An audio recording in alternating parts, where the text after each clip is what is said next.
Уникальнейший проект, объединивший литературу и визуальное искусство в сумасшедшей прекрасной локации «Золотые ворота». Вы такого еще не видели, мы заставим вас посмотреть на книгу по-новому. Открывает нашу экспозицию работа Романа Михайлова «Последний ребенок». Работа посвящена депортации крымских татар.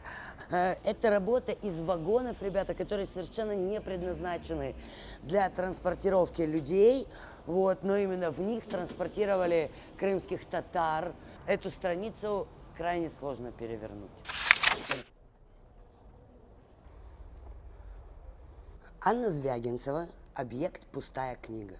Ребят, абсолютно сделана книжка по всем канонам книжного производства, но абсолютно пустая.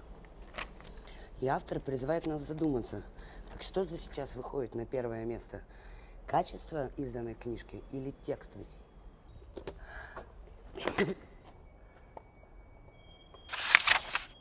Работа Нади Сапко «Библия керамики», ребят. 8 книг, в каждой из которых совершенно использована разная техника подготовки непосредственно керамики, облицовки и всего остального. Вот такая вот чудесная Библия.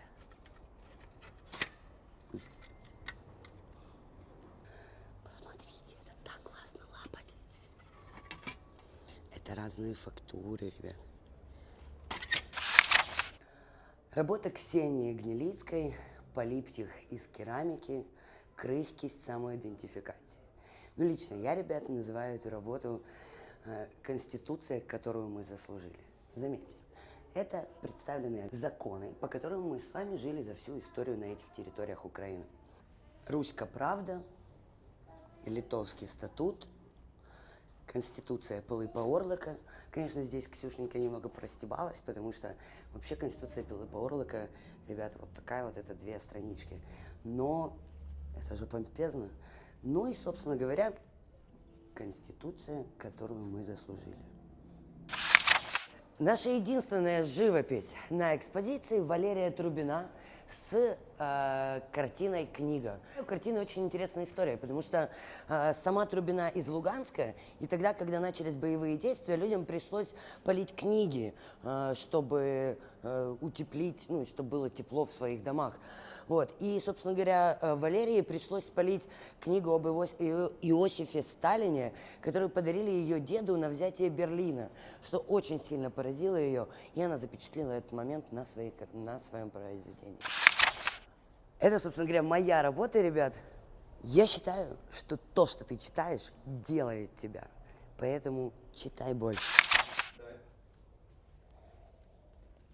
Уникальная, ребят, локация, которую вы сейчас видите, с 2 литографскими работами. Работы Нины Савенко, литографию, которую она посвятила Джозефу Конраду и его месту в истории. Потому что на данный момент как раз его пытаются похоронить в литературной истории из-за того, что он на наших с вами землях отзывался, мягко говоря, неблагополучно. Поэтому Нина заставляет нас переосмыслить, а важно ли это настолько, если литературное достояние все равно уже пополнено. Литография одной из наших победительниц Open Call Плюты Марины. Литография изображает одну из первых обложек Кафки после его смерти. Что самое интересное, ребят, что Кафка просил и своего друга, и свою возлюбленную уничтожить все свои рукописи и, в принципе, при жизни запрещал размещение жуков или любых насекомых на своих обложках. После смерти первое, что сделали все издатели, ребят, разместили жуков, бабочек даже на обложке. Хотя сам Кафка в своем превращении скорее рассказывал про паразитов, если читать в оригинале.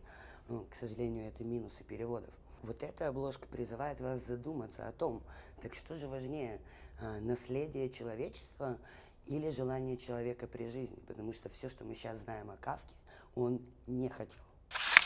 Владимир Гулич «Мягкая книга». Книга, ребята, в которую можно завернуться в его такие творения. Кстати, здесь можно посмотреть, это крипто-артист, digital артист. Вот такие очень своеобразные работы.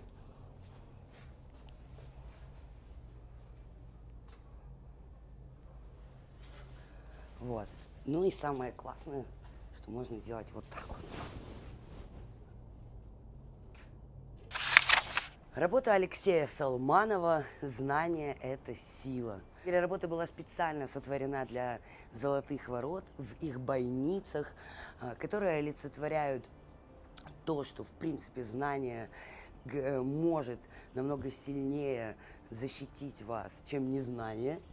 А самое классное, что с другой стороны Золотых Ворот это смотрится как тетрис, ребята. Как будто в бойнице поставили кубики, как будто ваши знания наполнились. Вся эта скульптура вырезана только бензопилой. Собственно говоря, дух книги Авнан Манукян. Бензопилища, бензопила и бензопиленок. И бензопилочка, да, такой, знаешь. Работа из жидкого стекла Яны Супрун, ребят. Вы сейчас увидите целых 6, если не ошибаюсь, мозгов. Вот такая Яна в стиле поп-арт изобразила, как мы по-разному можем, как наш мозг химически по-разному реагирует на разные книжки, на разные чтения, как работает воображение. Вот. Ну, в общем-то, это мозг в самых разных его проявлениях. Крутой, прикольный, очень мелкий, как в детстве, помните, мы вырезали. Коллаж Алины Пивненко.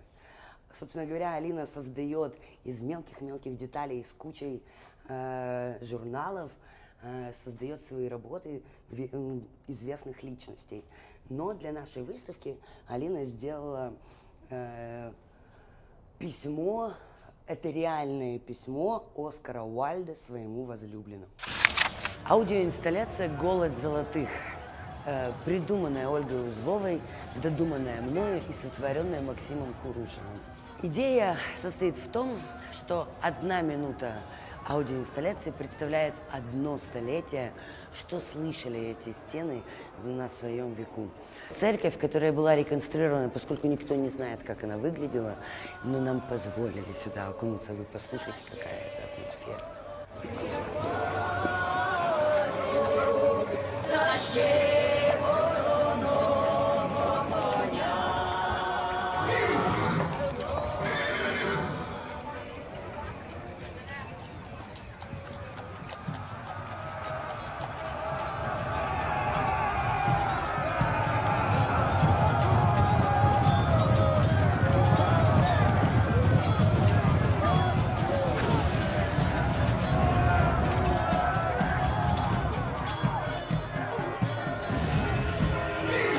Моя первая инсталляция «Эва в жизни», которая была разработана специально. Это не бутафория, это реальный лифт.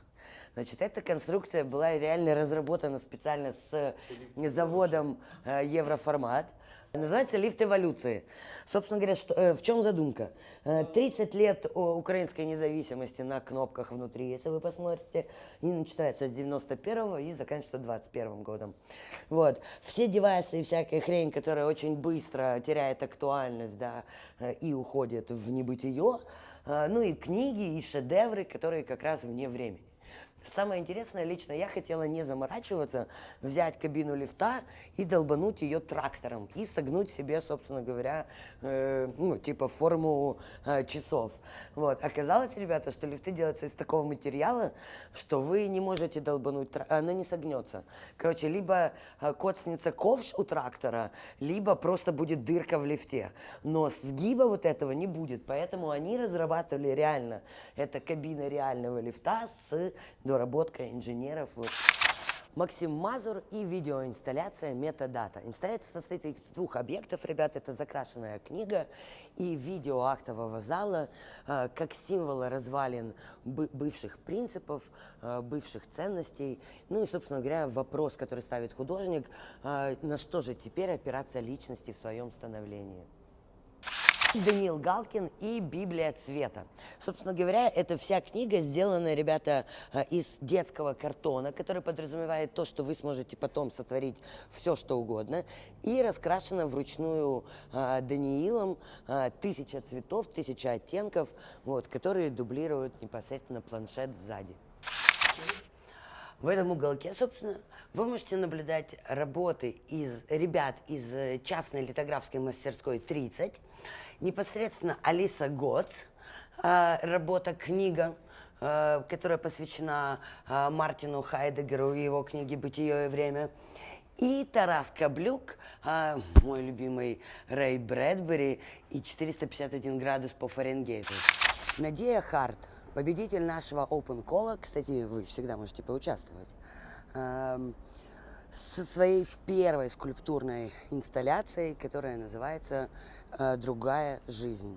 Надя хотела показать, что, окунаясь в книгу, вы окунаетесь в другую жизнь, иногда ассоциируя себя с героями книги, осознавая сюжеты, которые есть, да, которые перекликаются с нашей жизнью. Вот такая вот скульптура из фанеры. Работа Вайона из серии «Интересные сказки». Автор коллекционирует старые книги, покупает их по всему миру, и именно они его вдохновляют на создание такой чудесной графики. Световая скульптура Дарьи Иголкиной «Притяжение» или «Connection». Показывает, как книги очень часто пропускают всю энергию через нас, и как тянемся мы к ним и хотим больше.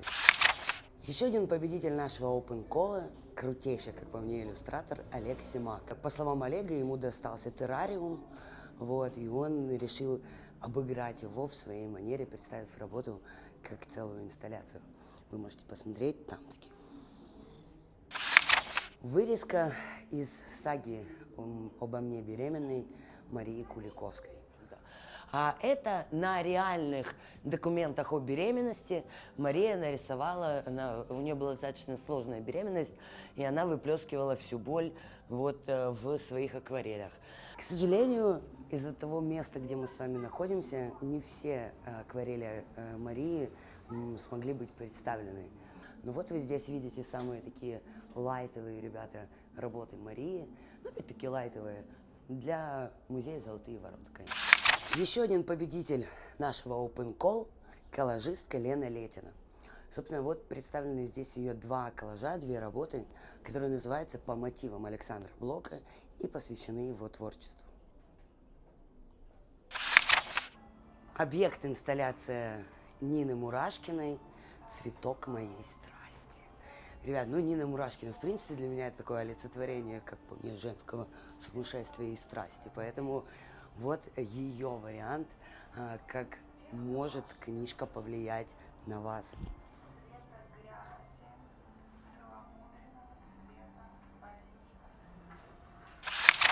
Текстовая работа Влада Юрашко «Желание разрушения возбуждает творческое наслаждение». Приглашаю вниз. Работа Юлии Беляевой «Темное время».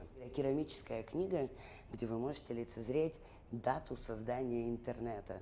И Юля призывает задуматься, так как же, собственно говоря, эта дата повлияла на всю литературу мира. Работа Павла Никитиной «Сегодня выступления не будет». Была создана в период скуки, собственно говоря, карантинного времени, которое мы с вами, надеюсь, что пережили.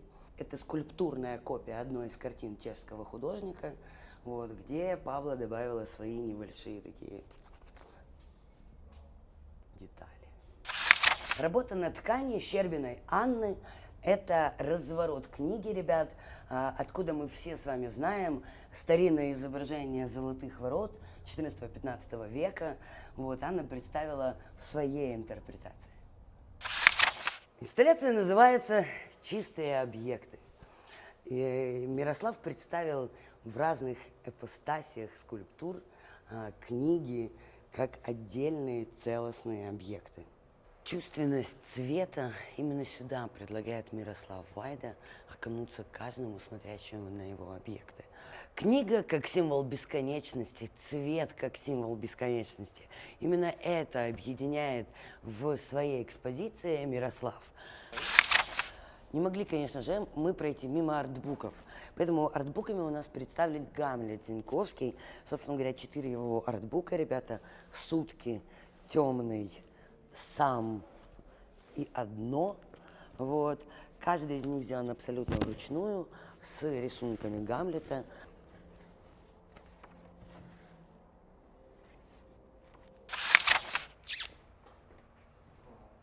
Неоновая надпись от Анастасии Лойко. Вы достигли своей ежедневной цели чтения. Это такой себе кавер, ребят, на то, что в электронном виде вы, пройдя всю выставку, да, достигли своей цели сегодня на обдумывание и чтение.